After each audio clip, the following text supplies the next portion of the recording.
जब एक गुंबद सिर्फ 30-40 मिनट में ही गिर गया, तब वहां से नारे आने लगे कि एक धक्का और दो, बाबरी मस्जिद तोड़ दो।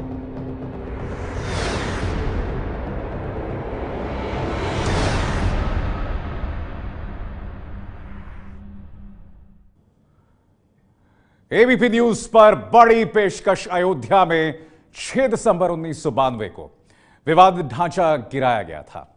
25 साल हो गए हैं। आज भी अदालतों में मुकदमे चल रहे हैं कि ढांचा किसने गिराया, साजिश किसने रची।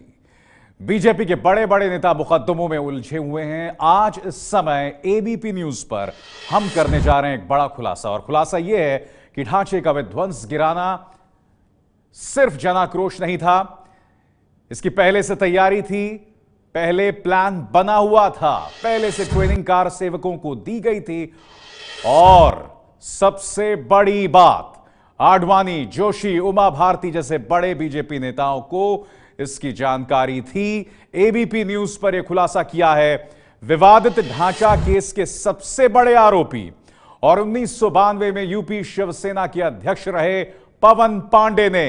एबीपी न्यूज पर आप ये बड़ा खुलासा देख रहे हैं।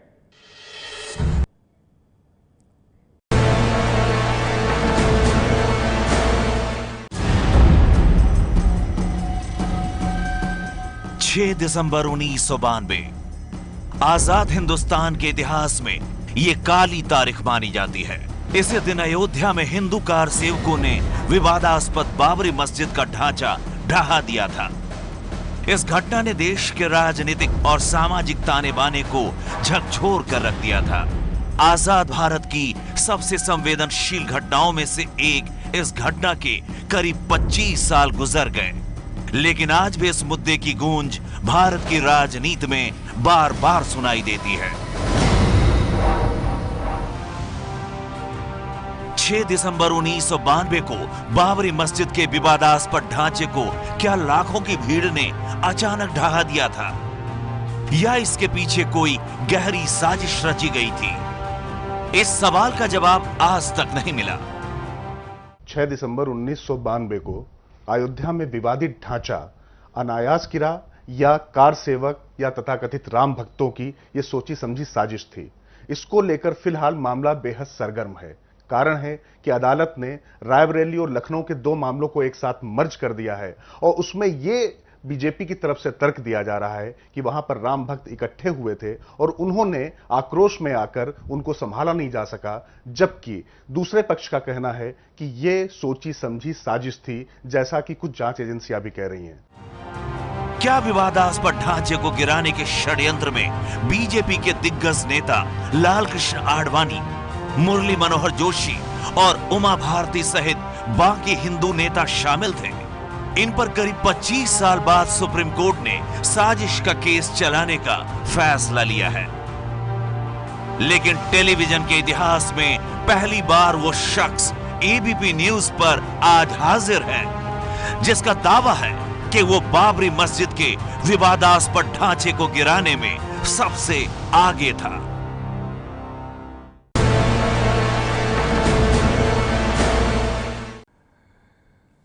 तो अयोध्या में बाबरी ढांचा गिराने का सच अदालतों में उलझा हुआ है।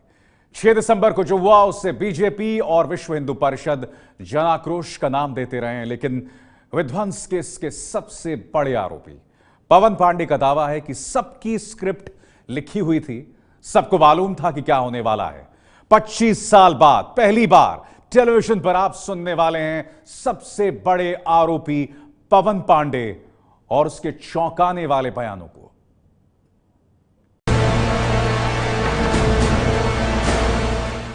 अयोध्या में विवादित ढांचा ध्वंस के जो मुख्य अभियुक्त बाला साहेब ठाकरे के बाद जो बचते हैं पवन पांडे, उस समय पूर्व शिव सैनिक थे, इस समय बसपा में हैं, तो यह देखना होगा कि पवन पांडे जी पहली बार उस 1992 की घटना के बाद से किसी भी टीवी चैनल के सामने आ रहे हैं।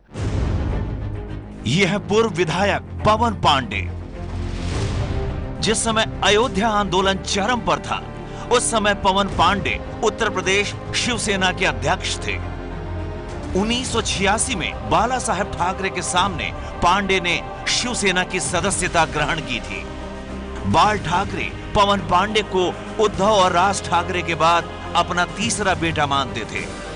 1989 के अंत में लाल कृष्ण आडवाणी जब राम रथ लेकर चले तो पवन पांडे इस आंदोलन में शामिल हो गए। इसी दौरान पवन पांडे राम मंदिर आंदोलन के प्रमुख संत और तत्कालीन श्री राम जन्मभूमि न्यास के अध्यक्ष रामचंद्र परमहंस के भी करीब आए। नवंबर 1990 में मुलायम सरकार के दौरान जिन हिंदू कार सेवकों को रोकने के लिए पुलिस ने गोलियां चलाई, उनमें पवन पांडे बाल बाल बचे थे। पवन पांडे परमहंस के नेतृत्व में 17 बार जेल जा चुके हैं। बाबरी मस्जिद के विवादास्पद ढांचे को गिराने का जो केस इस समय चल रहा है, उसमें मुख्य आरोपी हैं पवन पांडे। ढांचा एक कलंक के रूप में मौजूद था, जिसे हटाने में हम गर्व महसूस करते हैं। 6 दिसंबर की घटना को बीजेपी नेता लाल कृष्ण आडवाणी अपनी जिंदगी की सबसे दुखद घटना बताते हैं। आडवाणी ने यह भी कहा है कि घटना के दिन जब कार सेवक अचानक ढांचे के गुंबद पर चढ़ गए तो उन्होंने कार सेवकों को नीचे उतरने की अपील की थी।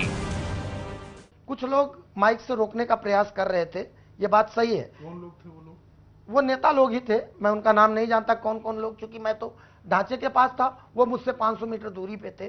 तो जो लाउड स्पीकर से हमको सुनाई पड़ रहा था, वो जब गुंबद पे लोग चढ़ने लगे तो रोकने का प्रयास हुआ, लेकिन जब एक गुंबद सिर्फ 30-40 मिनट में ही गिर गया, तब वहां से नारे आने लगे कि एक धक्का और दो, बाबरी मस्जिद तोड़ दो।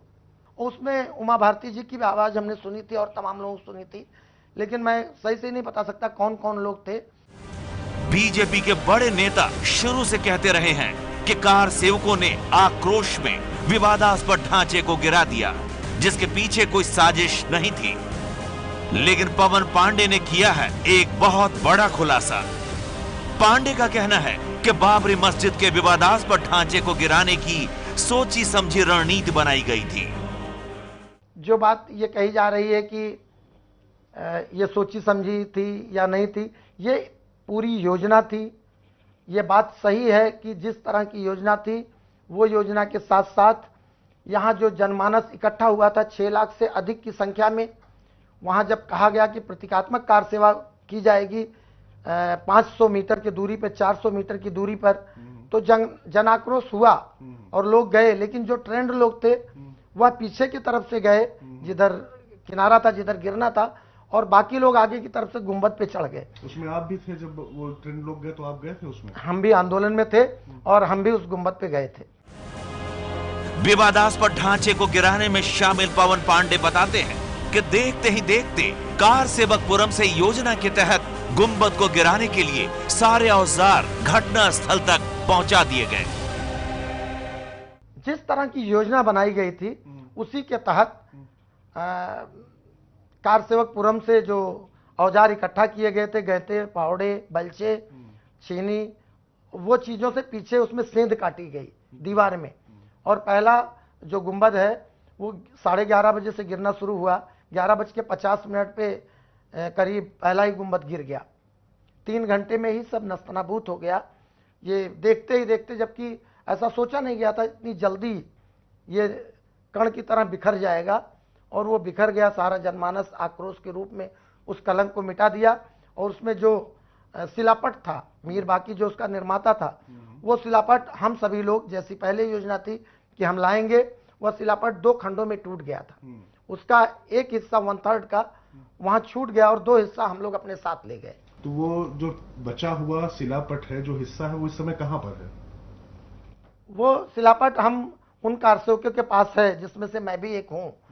लेकिन वो चूंकि कोर्ट का हिस्सा है, वो समय आने पर हम दिखाएंगे।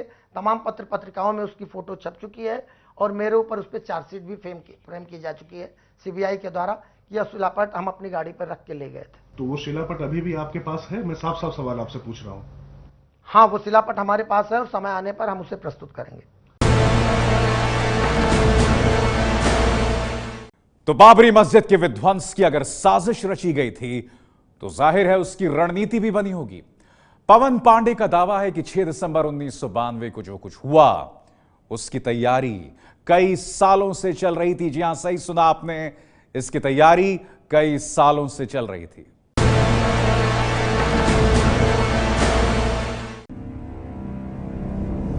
अयोध्या आंदोलन से काफी करीब से जुड़े रहे हैं पवन पांडे। राम मंदिर और कार सेवा को लेकर जितनी भी बैठकें हुई, उन सबों में शामिल हुआ करते थे पांडे।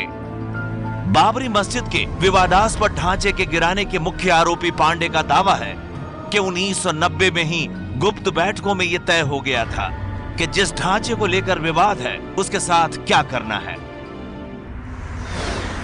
जब 1990 में वहाँ आडवाणी जी के नेतृत्व में लोग आंदोलन में आए और तत्कालीन सरकार ने उनके ऊपर गोलियां चलवाई, यह ढांचा गिराया जाना उसी प्रतिशोध का एक हिस्सा है। और इसकी आप जो साजिश बात कर रहे हैं, मैं उसका खंडन करता हूँ। ये साजिश नहीं, ये सुनियोजित योजना थी और इसके लिए बाकायदा लोगों ने ट्रेनिंग की थी और कई बार धर्म संसद में और तमाम जगहों पर गुप्त मीटिंगों में इस बात को तय किया गया था कि यह हिंदुत्व पर लगा हुआ जो कलंक है बाबर के द्वारा, जिसे मीर बाकी ने बनवाया था, उसे निश्चित रूप से हम उस जगह से हटाकर ही दम लेंगे।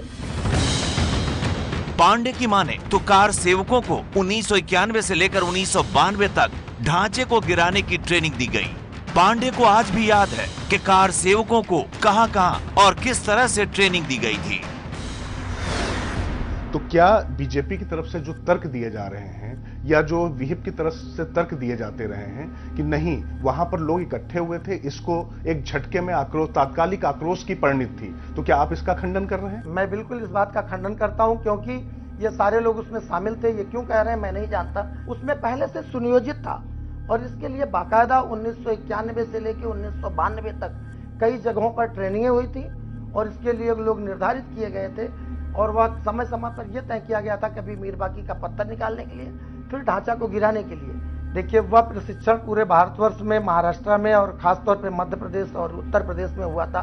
उसके बारे में आप कैसे जानते हैं? उसके बारे में चूंकि मैं प्रदेश अध्यक्ष था तत्कालीन, मैं वहाँ शिवसेना का, और मैं उस ट्रेनिंग के दौरान चित्रकूट में जहाँ कामतगिरी पर्वत के पीछे, तो वहाँ कैसे क्या ट्रेनिंग दी जा रही थी? वहाँ गुम्बद चूंकि बहुत ऊंचा था पीछे से, इसलिए पहाड़ पे चढ़ने की ट्रेनिंग थी, पत्थर को काट कर उसको गिराने की ट्रेनिंग थी और किस तरीके से औजारों को कम समय में और छोटे औजारों का प्रयोग करके उस ढांचे को गिराया जा सकता है, इस बात की ट्रेनिंग थी। बीजेपी की राजनीति को बड़ी ताकत राम मंदिर आंदोलन से ही मिली थी और इसका सबसे बड़ा चेहरा थे लाल कृष्ण आडवाणी।